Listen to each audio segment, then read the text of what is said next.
pa ng mga online platforms gaya ng GCash kasi nandun na mismo sa app yung mga site kung saan pwede ka magsugal. Okay, gets. Choice ng individual kung magsusugal siya o hindi.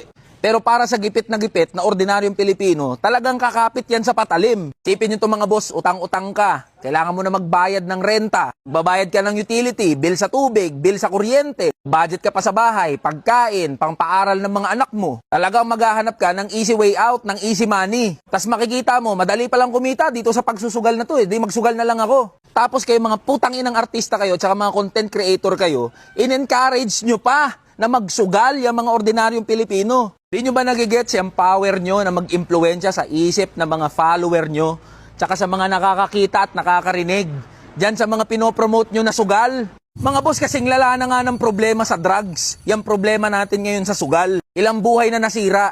Ilang pamilya na nagkahiwalay. Ilang appliances na ang naibenta o naisanla. Ilang kotse na naging motor at ilang motor na ang